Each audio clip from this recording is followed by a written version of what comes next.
Part 4 की शुरुआत वहीं से होती है जहां कुछ लोग मिलकर किम को मार रहे थे। तभी वहां यूजिन आकर ये सब देख लेती है एंड पुलिस को कॉल करके वहां बुलाती है। आफ्टर दैट वो खुद ही किम को बचाने जाती है, जिसे देखकर वो लोग वहां से चले जाते हैं। नेक्स्ट सीन में यूजिन उसे हॉस्पिटल लेकर जाती है, पर जैसे ही किम को होश आता है तो वो फिर से घर आ जाता है। उसके पीछे पीछे यूजिन भी वहां आ जाती है। वो कहती है, आखिर वो लोग कौन थे जो तुम्हें मारने की कोशिश कर रहे थे? किम कहता है, ये तो मुझे भी नहीं पता, बट आज मेरा बर्थडे है तो क्या तुम मेरे साथ बैठकर केक नहीं खा सकती? जिसे सुनकर यूजिन वहां से जाने लगती है तो जिनगुक उसका हाथ पकड़कर उसे रोक लेता है। यहाँ उसे भी किम के लिए कुछ कुछ होता है, बट फिर भी वो अपना हाथ छुड़ाकर वहां से चली जाती है। अगले दिन वो रॉन्ग के साथ डेट पर जाती है, पर उसके साथ होने के बाद भी वो हर समय बस किम के बारे में ही सोचे जा रही थी। इसका मतलब अब धीरे धीरे वो भी किम को पसंद करने लगी है। दूसरी तरफ मियोन मर्डर केस में उसका बॉयफ्रेंड छूट जाता है, तो वो लोग फिर से उस केस को रीओपन करते हैं। दूसरी तरफ सियोंग फाइनली अपने आर्ट स्टूडियो को बेच देती है। फ्लैशबैक में हमें दिखाया जाता है कि जब सियोंग ने किम से कहा था कि अब हम अमीर हो गए हैं और कहीं बाहर जाकर सेटल हो जाएंगे, जिस पर किम कहता है, आई थिंक अब हमें अलग हो जाना चाहिए क्योंकि मैंने कभी तुमसे प्यार ही नहीं किया। ये सब याद करके वो फिर से किम के बेस्ट फ्रेंड के कॉलेज में फ़ोन लगाती है, जहाँ से उसे पता चलता है कि किम का बेस्ट फ्रेंड किसी भी कॉलेज में नहीं पढ़ता, और यहाँ उसे भी पता चल जाता है कि किम ने उससे झूठ बोला था। ये जानने के बाद वो किम को एक आखिरी बार मिलने के लिए बुलाती है। वो किम अपनी बॉडी के सभी घाव को छिपाकर उससे मिलने जाता है। वो किम को पैसे देते हुए कहती है कि क्या सिर्फ कुछ पैसों के लिए तुमने मेरे साथ प्यार करने का नाटक किया? किम कहता है, हाँ बिल्कुल, मैंने ये सब सिर्फ पैसों के लिए ही किया था। जिसे सुनकर सियोंग सैड होकर वहाँ से जाने लगती है। तभी अचानक से वो देखती है कि किम को अच्छे से चलना नहीं आ रहा, वो लग कर चल रहा है। वो भागते हुए उसके पास जाकर अच्छे से देखती है एंड उसके बॉडी पर इतने सारे चोट के निशान देखकर शॉक्ड हो जाती है। सियोंग कहती है, क्या ये सब तुम्हारे साथ वूसंग ने किया है? पर किम कुछ नहीं बोलता। दूसरी तरफ हम वूसंग को देखते हैं, जहां हमें पता चलता है कि उसने ही उन आदमियों को भेजकर किम को मरवाया था, क्योंकि किम की वजह से ही सियोंग ने उससे ब्रेकअप कर लिया था। उसका सेक्रेटरी आकर उसे बताता है कि अब किम की एक नई गर्लफ्रेंड बन गई है जिसका नाम यूजिन है। ऐसा उसे इसलिए लगता है क्योंकि उस दिन जो वूसंग के आदमी किम को मार रहे थे, तो उसने यूजिन को भागते हुए किम के घर की तरफ जाते हुए देखा था। किम जब एक न्यू बियर कंपनी में काम कर रहा था, तो वहाँ उसे आर्ट्स ब्यूरी कंपनी का एक इनविटेशन लेटर मिलता है, जिस पार्टी को वूसंग होस्ट करने वाला है। रात में हम उन सभी को उसी पार्टी में देखते हैं। दूसरी तरफ हम सियोंग को देखते हैं, जिससे किम एक लेटर एक पार्सल भेजता है, जिसमें उसने उसके सारे पैसे वापस कर दिए थे और एक लेटर में लिखा था कि मैं प्यार के बारे में कुछ भी नहीं जानता, लेकिन तुम कोरिया से बाहर जहाँ भी जाना चाहती हो, मैं वहाँ तुम्हारे साथ चलने के लिए तैयार हूँ। पार्टी में किम वूसंग से कहता है कि मार खाने के बाद मुझे पता चला कि मार खाते टाइम जितनी तकलीफ मुझे हुई थी, उतनी ही तकलीफ तुम्हें भी हुई होगी जब सियोंग ने मेरे लिए तुम्हें छोड़ा था। कहता है, मुझे पता है कि तुम्हारा और सियोंग का ब्रेकअप हो चुका है और उससे तुमने पैसे भी लिए हैं। किम कहता है, हाँ मैंने पैसे लिए हैं, और ये पैसे मेरे उस एफर्ट की इनकम है जो कि 2 महीने मैंने सियोंग के पीछे बर्बाद किए हैं। इससे पहले तो मैं उसे अपने प्यार में फंसाने नहीं वाला था, पर जब मैंने तुम्हें उसके साथ गलत बिहेव करते हुए देखा तो मुझे पता चल गया कि उसे पटाना बहुत ही आसान होगा, क्योंकि वो तो ऑलरेडी अपने बॉयफ्रेंड से परेशान है। उसे कोई ऐसा चाहिए था जो उसका ख्याल रख सके, इसीलिए मैंने उसे अपने प्यार में फंसाया और अभी मैं उससे ब्रेकअप नहीं करने वाला। वूसंग कहता है, मुझे पता है कि तुम यूजिन के साथ रिलेशनशिप में हो, और जो क्या हो जब सियोंग को पता चलेगा कि कैसे उसकी बेस्ट फ्रेंड यूजिन किम को यूज़ कर रही है सियोंग से पैसे निकलवाने के लिए। सियोंग अपनी मॉम के लिए एक लेटर लिखती है कि मैं घर छोड़कर जा रही हूँ। आफ्टर दैट हम सियोंग को भी उसी पार्टी में देखते हैं। वूसंग उसके पास जाकर उसे किम के बारे में सब कुछ बता देता है। वो कहता है, किम ने मुझसे कहा कि उसने तुम्हें इसीलिए पटाया क्योंकि तुम्हें पटाना बहुत ही ज़्यादा आसान था, और उसने ये सब सिर्फ और सिर्फ पैसों के लिए किया था। तभी पीछे से किम आकर कहता है कि तुम्हें स्योंग को मेरे बारे में कुछ भी बताने की ज़रूरत नहीं, क्योंकि उसे पहले से ही पता है कि मैं एक घटिया लड़का हूँ। बोलने के बाद वो दोनों कार में बैठकर वहाँ से चले जाते हैं। ये सब देखने के बाद वूसंग को भी काफ़ी ज़्यादा गुस्सा आ जाता है, तो वो भी उन दोनों को फॉलो करने लगता है। किम एंड स्योंग को साथ में कार से जाते हुए यूजिन भी देख लेती है।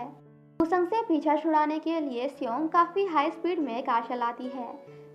वूसंग भी ड्रिंक करते हुए काफ़ी स्पीड में उन दोनों को फॉलो करता है। किम स्योंग से कहता है कि रुकना मत और उसे खुद को पकड़ने मत देना। अभी रास्ते में अचानक सामने से कुछ आ जाता है, जिस वजह से उन दोनों की कार का वहीं एक्सीडेंट हो जाता है। आफ्टर दैट हम गाड़ी के अंदर किम को देखते हैं, जहां उसे अपनी कुछ बचपन की मेमोरीज याद आती हैं। में एक आदमी ने उसके सामने ही गन लेकर उसके डैड को शूट कर दिया था। और इसी के साथ हमारा ये सीन यहीं पे कट हो जाता है। दूसरी तरफ यूरी मियोन मर्डर केस की पूरी सच्चाई बताने पुलिस स्टेशन जाती है। वो कहती है, मुझे सिर्फ इतना ही याद है कि मैं मियोन के घर गई थी, जहां वो अपने बॉयफ्रेंड से फाइट कर रही थी। आफ्टर दैट मैंने उसके घर में सिर्फ खून देखा। इससे पहले या फिर इसके बाद क्या हुआ मुझे कुछ भी याद नहीं। ये सब सुनने के बाद जिनगुक यूरी को मियोन के घर ले जाता है ताकि उसे कुछ याद आ सके, बट यूरी मियोन के घर ना जाकर वहाँ से भाग जाती है। यहाँ जिनगुक ये नोटिस करता है कि यूरी उसी रास्ते से भाग रही है जहाँ एक भी सीसीटीवी कैमरास नहीं लगे हुए हैं, और अगर लगे भी हुए हैं तो वो अच्छे से काम नहीं करते। अच्छे से क्या, बिल्कुल ही काम नहीं करते। दूसरी तरफ यूजिन को न्यूज़ से कल रात के एक्सीडेंट के बारे में सब कुछ पता चल जाता है। न्यूज़ से उसे पता चलता है कि वूसंग की डेथ हो चुकी है, बट वो किम के बारे में कोई भी खबर नहीं देते। सब देखकर वो भागते हुए हॉस्पिटल जाती है, जहां डॉक्टर्स बताते हैं कि अब स्योंग खतरे से बाहर है, वो बहुत जल्द ही ठीक हो जाएगी, जिसे सुनकर उसके सांस में सांस आती है। लेकिन उसे किम के लिए भी चिंता हो रही थी, क्योंकि एक्सीडेंट के बाद उसका क्या हुआ किसी को भी पता नहीं। यहाँ तक कि ये भी नहीं पता कि वो जिंदा भी है या मर गया। इस बारे में जब वो अपने भाई जिनगुक को बताती है तो वो उसे भरोसा दिलाता है कि मैं किम के बारे में पता लगाऊंगा। अगले दिन से यूजिन बस हर टाइम किम के बारे में ही सोचती रहती है और हर रोज उसके घर जाकर किम के आने का इंतजार करती है। अपनी इकलौती बहन जिससे वो इतना ज़्यादा प्यार करता है, किम के लिए इतना परेशान देखकर वो भी परेशान होने लगता है। नहीं, किम के लिए नहीं, बल्कि अपनी बहन यूजिन के लिए। थोड़ी बहुत रिसर्च करने के बाद जिनगू को पता चलता है, जब उन्हें किम की बॉडी मिली थी तब उसकी हालत इतनी ज़्यादा खराब नहीं थी। उन्हें स्योंग के बैग में काफ़ी सारे पैसे और किम का दिया हुआ एक लेटर भी मिला था। दोनों जब एक दूसरे का पीछा कर रहे थे तो उस दिन वूसंग ने काफ़ी ज़्यादा ड्रिंक किया हुआ था, और उसकी गाड़ी जब स्योंग की गाड़ी को टक्कर मार रही थी तो उसने अपनी गाड़ी को रोकने की बिल्कुल भी कोशिश नहीं की, मानो कि वूसंग यही चाहता था कि वो तीनों यहीं मर जाएं। जब वूसंग की फैमिली को इस बारे में पता चलता है तो वो अपनी फैमिली की रेपुटेशन बचाने के लिए मीडिया वालों से कहते हैं कि आपको सभी को ये बताना है कि उस रात वूसंग एंड स्योंग एक ही कार में थे, और किम की बॉडी को भी वूसंग के फैमिली मेंबर्स ही अपने साथ ले गए हैं। बट अभी किम है कहाँ वो तो किसी को भी नहीं पता। दूसरी तरफ हम ड्रामा की एक न्यू कैरेक्टर को देखते हैं जो कि वूसंग की बहन है, जिनका नाम सीरन है। वो वूसंग के फ्यूनरल में जाकर मगरमच्छ के आंसू रोती हैं एंड देन एक हॉस्पिटल रूम में आती हैं, जहाँ किम एडमिट होता है।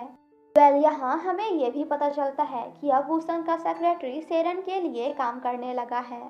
नेक्स्ट मॉर्निंग किम को होश आ जाता है, जहां वो अपने सामने उसी सेक्रेटरी को देखता है। हॉस्पिटल से डिस्चार्ज होने के बाद जब किम घर आता है तो रोज की तरह आज भी यूजिन घर के बाहर उसका इंतजार करने आती है और उसकी बिल्ली से पूछती है कि आखिर तुम कहाँ हो। अभी पीछे से किम आ जाता है, जिसे देखकर वो उसे इग्नोर करते हुए वहाँ से चली जाती है। बट अब किम उसे रोकते हुए क्या करता है ये तो आप खुद ही देख लो।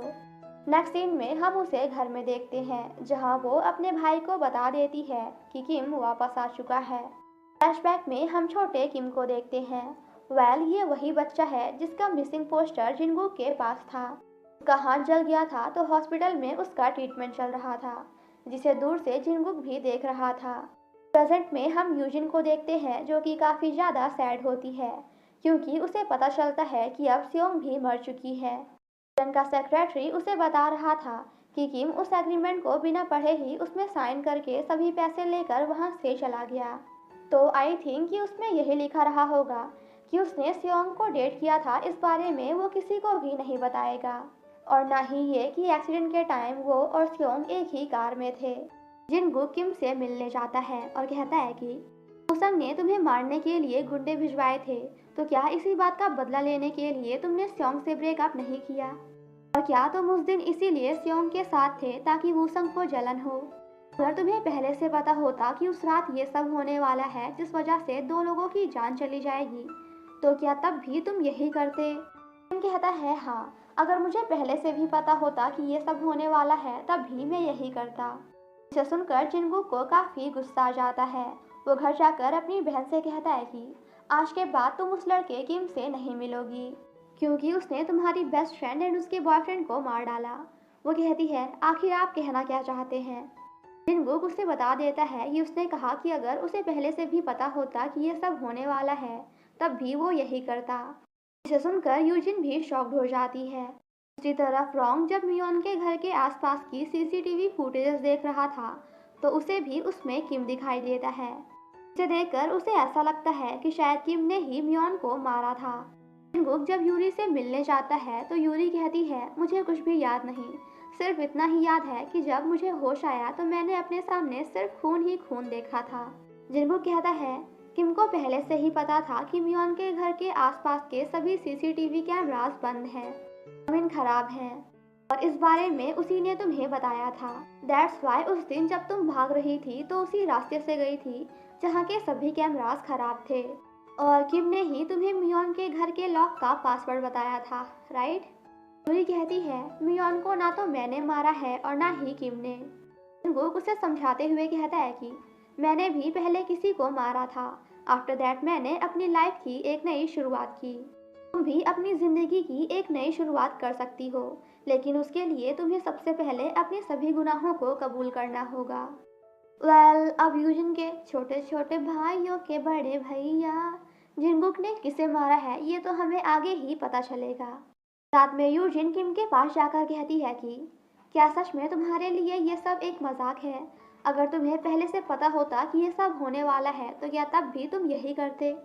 तुम्हें खुद की या फिर किसी और की जिंदगी की कोई परवाह नहीं है? एक्सीडेंट के बाद से जब तुम्हारा कोई अता पता नहीं था तो मैं तुम्हारे लिए काफी परेशान थी, लेकिन क्या तुम्हें अपनी लाइफ की कोई वैल्यू नहीं है?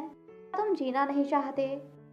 यहाँ किम यूजिन से कुछ नहीं बोलता और उसे बस देखता ही रह जाता है। यूजिन के जाने के बाद वहाँ पुलिस आकर किम को मियोन के मर्डर के लिए अरेस्ट कर लेती है। और इसी के साथ हमारा ये पार्ट यहीं पे ख़त्म हो जाता है। Thank you so much guys for watching my explanation. Stay safe and healthy. Bye bye.